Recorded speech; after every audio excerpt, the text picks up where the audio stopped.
Assalamualaikum warahmatullahi wabarakatuh. Perkenalkan, nama saya Arel Dania Saretawani dari kelas 10A absen 10 dan saya akan sedikit menceritakan tentang sejarah komputer.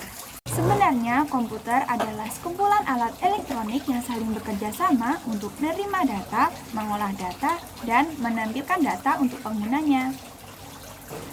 Komputer ditemukan pertama kali oleh seorang ilmuwan matematikawan asal Inggris bernama Charles Babbage pada tahun 1822. Nah, dari penemuan tersebut sebenarnya banyak ilmuwan lain yang berkontribusi dalam sejarah tersebut seperti Laplace dan Alan Turing. Jadi, bentuk dan fitur komputer yang saat ini pastinya akan jauh berbeda dengan komputer pada zaman dahulu. Perkembangan komputer dari pertama masuki pasar hingga saat ini dibagi menjadi 5 generasi yang berbeda. Komputer generasi pertama tahun 1940 sampai 1956. Perangkat komputer yang pertama ternyata dikembangkan untuk desain pesawat dan peluru kendali. Komputer generasi pertama ini digagas oleh Konrad Zuse, seorang insinyur asal Jerman.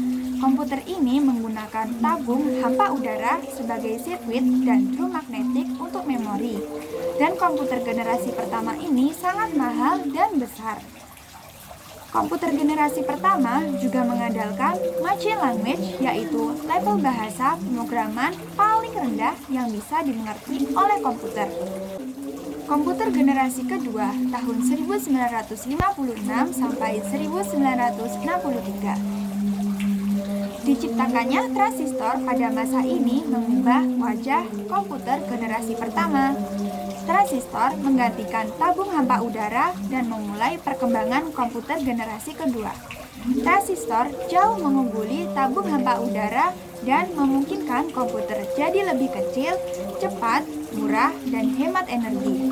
Komputer generasi kedua sudah menggunakan bahasa pemrograman tingkat tinggi dan kapasitas memorinya yang lumayan besar.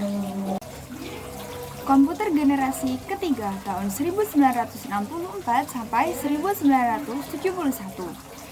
Pengembangan integrated circuit menjadi penanda komputer generasi ketiga. Dalam pemakaian komputer generasi kedua, transistor membuat komputer jadi cepat panas. Hal ini yang menyebabkan komputer generasi kedua mulai ditinggalkan. Kemudian pada tahun 1958, Jack Bill menciptakan integrated circuit chip atau IC. IC ini merupakan kepingan kecil yang mampu menampung banyak komponen menjadi satu.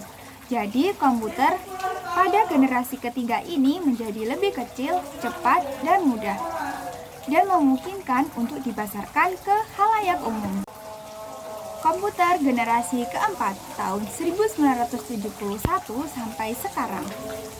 Mikroprosesor menjadi terobosan dalam mendatangkan komputer generasi keempat dengan menyatukan ribuan IC ke dalam satu keping silicon. Komputer generasi keempat ini menguat. Mereka dapat dihubungkan untuk membentuk jaringan yang pada akhirnya mengawali perkembangan internet. Komputer generasi kelima. Nah, komputer generasi kelima ini adalah komputer yang kita gunakan saat ini. Ditandai dengan munculnya LSI atau Large Scale Integration yang merupakan pemadatan ribuan mikroprosesor ke dalam satu mikroprosesor. Tujuan dari komputer generasi kelima ini adalah mengembangkan komputer yang dapat merespon suara bahasa dan dapat belajar secara sadar.